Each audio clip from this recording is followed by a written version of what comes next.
Hi there. So I've got a month at this point to figure out what I'm going to do. I'm in no condition to move.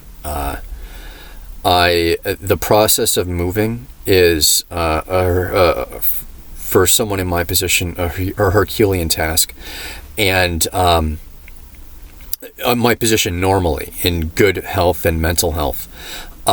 In this situation, I didn't know what I was going to do. My upstairs neighbor, found out that I was being evicted, and he said, "You can live with me." There was that was a 3-unit apartment up there, and it had been he and one other roommate with a spare bedroom for quite some time. The third roommate had moved out a while back, and they liked having the additional bedroom.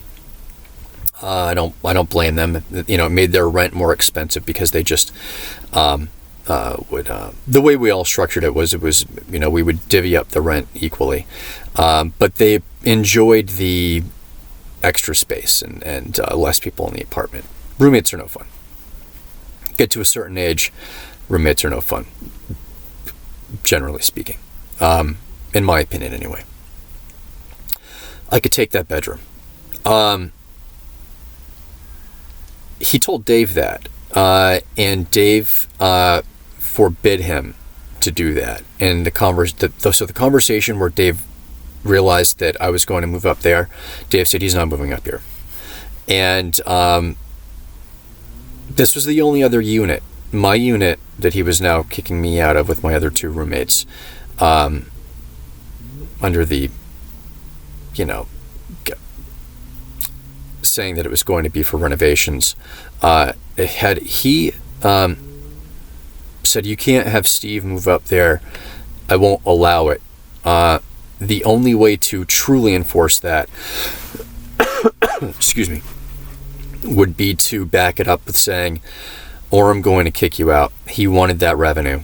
And the upstairs tenant really went to bat for me, and he said, "I'm not going to let him be homeless, and you can kick us out if you want, but I'm not going to let him be homeless." He really he stuck his neck out for me. Dave was very upset about that, and the upstairs neighbor told me about this interaction. And I thanked him. I said, "You didn't have to do that, but I really appreciate it because I really don't have anywhere else to go." In an interaction very shortly after that, a day or two, I had been speaking with the upstairs neighbor, and he said to me, "Dave," he told me that he had spoken with Dave like the day beforehand, and he said, "Dave," I was talking to Dave, and he told me you're a psychopath. And I said, "Really?" I said, were you guys talking about me, or was this just a non sequitur? He said, "Total non sequitur. We were talking about something completely unrelated," and he just blurted out, "You're a psychopath. Steve's a psychopath."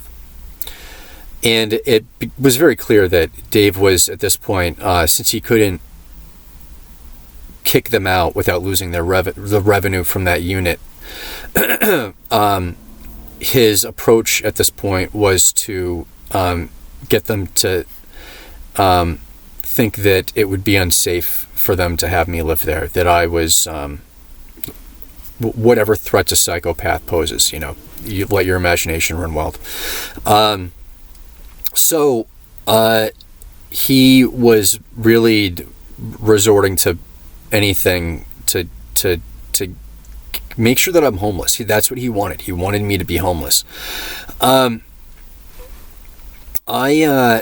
at this point, and also the deal was I couldn't have anything upstairs. He said, "Dave will not let you have anything upstairs." Whether he could enforce that, I'm not really sure, but it would have been stuff all over their living room and dining room. It would have been really impolite I think just the way that they were sticking their neck out for me, I couldn't have imposed upon them that much. I had to get a storage unit.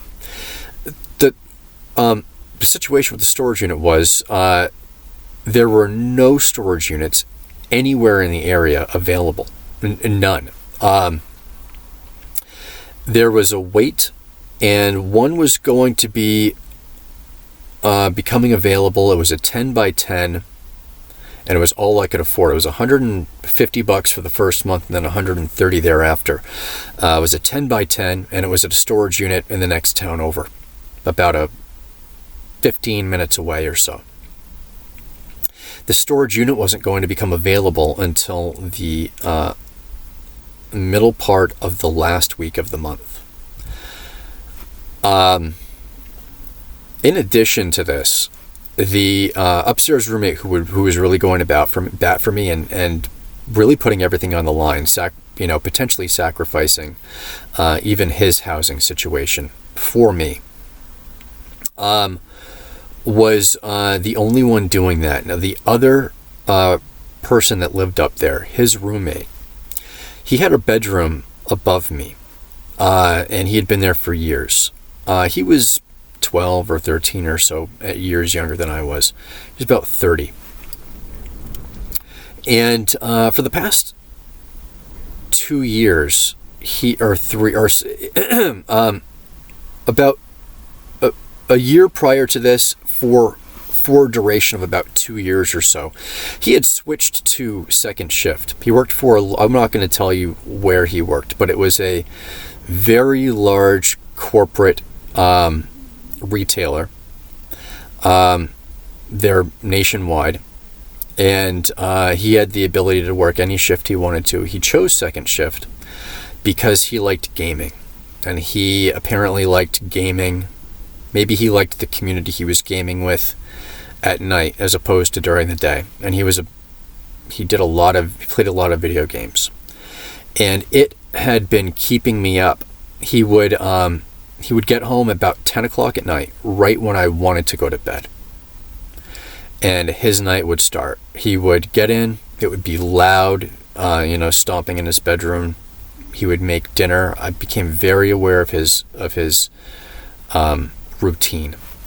And then after about an hour and a half, it would be a full night of gaming, from about midnight to almost exactly when I would get up in the morning. And the bedroom upstairs was identical to my bedroom in terms of footprint. And I could hear everything, down to him plugging and unplugging electrical devices in the outlet. There was no noise dampening, and it was horrible. He kept me up for about 2 years, and it caused significant problems. And I notified him of this 3 times. The first time was a text, which was a text just simply notifying him of the problem. I was polite, and I apologized for any imposition, any inconvenience this caused him. But I wanted to let him know, your routine it's really bothering me. And I was considering the lack of noise and reducing insulation in that place. I don't think that any effort he put into trying to be quiet would be effective in producing an adequate sleep environment. And I didn't say what I didn't say in this text was that he needed to just switch back to first shift. He wasn't living alone. There are certain things you need to do when you live in an apartment building, and in my opinion, anyway, he did not share this opinion. So I presented this text to him, and in hopes that he would act accordingly. Nothing changed. I presented another text to him months later. Things just were not getting better, and I essentially stated, it's really not working out. You've got to get yourself on the same schedule as us, while being polite. I was not, but I had been going. It was torturous. It really was. I was getting no sleep. I would spend entire nights awake, hearing him move around up there. I could tell what he was doing. I was actually extremely aware of exactly what he was doing. That's how much the noise translated through the floor and the walls. I could hear it right. There were wood floors, and nothing changed. He kept his second shift job. He very well could have switched to first shift. This was a choice on his part.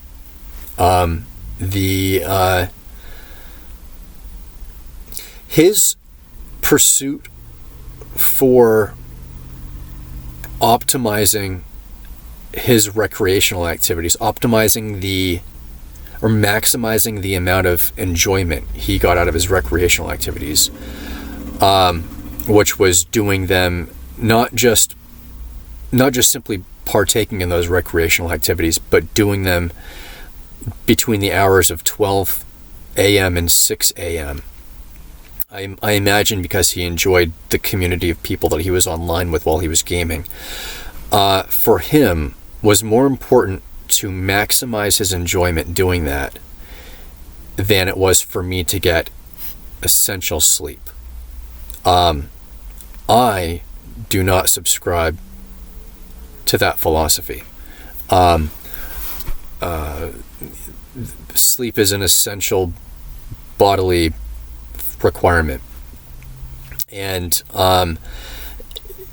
he did not have to work second shift. He did not have to game in his bedroom. There were things he could have done. There were other options, and he chose not to. There was one other point in time when I addressed him about this. It was a very brief interaction.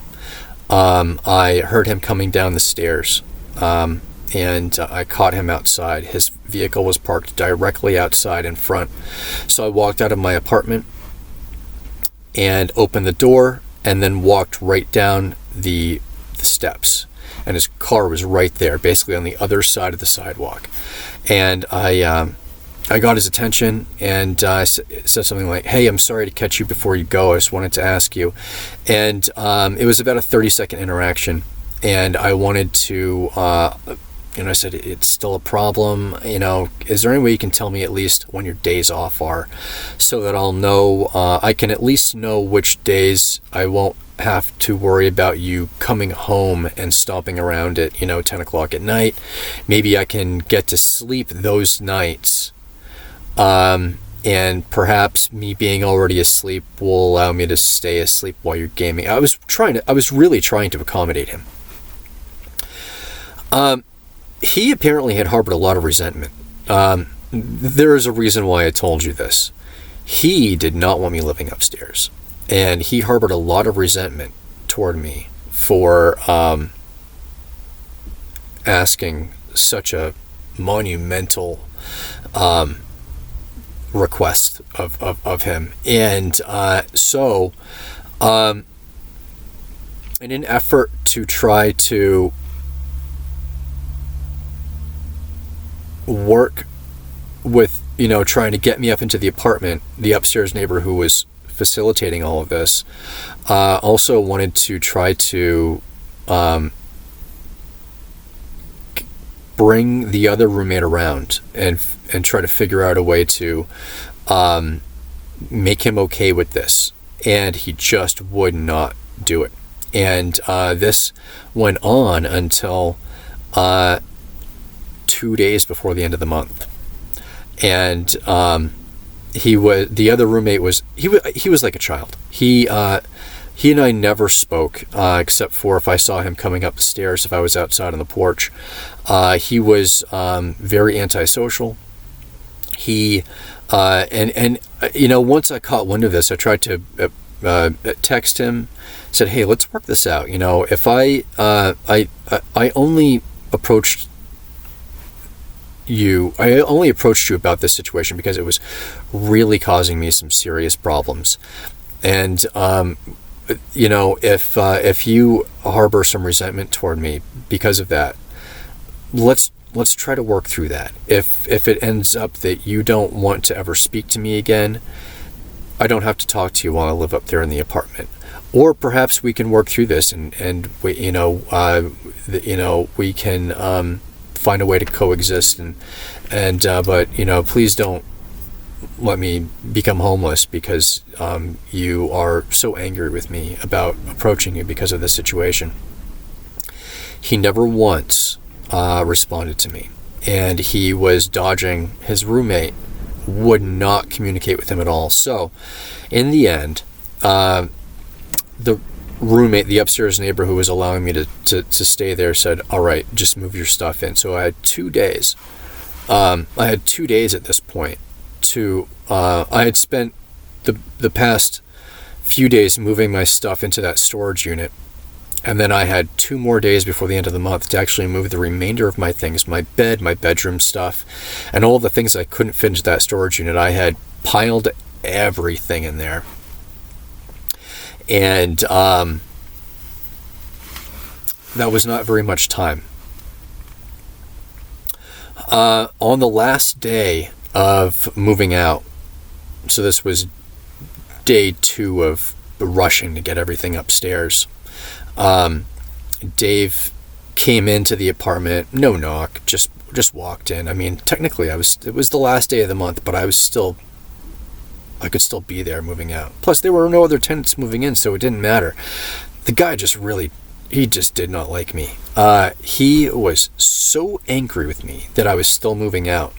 And this was a fight that went, not a fist fight, but it was an argument that went out. It went out into the street, onto the sidewalk, and he was just so angry with me that I hadn't finished moving, and I'm like, I'm trying to move out. I only had 2 days to do this. I was waiting for, I don't know. I tried to give him, the details that I think to any reasonable person would sound satisfactory, but this man was not reasonable. So that night, I was moving my things in. There were 2 cats up there, by the way, as well. This was not an ideal situation we'd be moving into. I'm allergic to cats, and I was allergic to these 2 cats.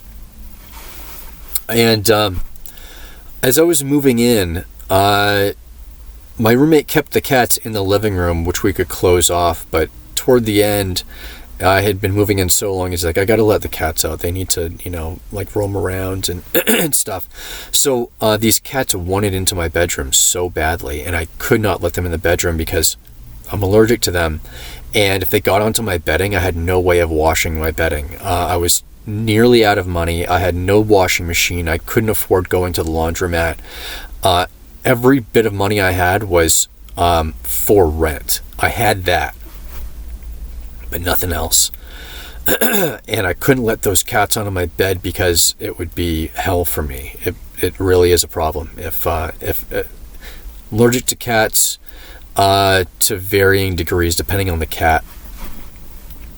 So there are these two cats, and I had an armload of things, and I was trying to keep them from coming in the room, and one of them darted into the bedroom, and I knew it wanted to get on. It was trying to get to my bed, and I dropped what was in my hand, slipped on the floor I'd stepped on something, and went to go catch myself on my bed, which was a couple feet over. It was a really awkward grab, but it was the only solid thing I could grab onto. And I dislocated my left arm very, very badly. I blame this on, I dislocated both of my arms because of that man. Those steps that I slipped on, I had been on him to get that gutter, and he wouldn't do it because it's too expensive. And I hurt myself badly. To this day, both of my shoulders are, if you've dislocated your shoulder, you try to sleep on the other one. I can't sleep on either one without, it's, and this affected my work for years. I was never able to move my arms very well. But so I dislocated my left shoulder on top of everything that's going on. And so that was the last night I was moving into the apartment. I finally got everything up there. And at this point now I'm living in the upstairs apartment. So we'll leave it here, and I will detail that. Not very much, but we're really approaching the very end here. So I'll be moving on in the next video. Thank you.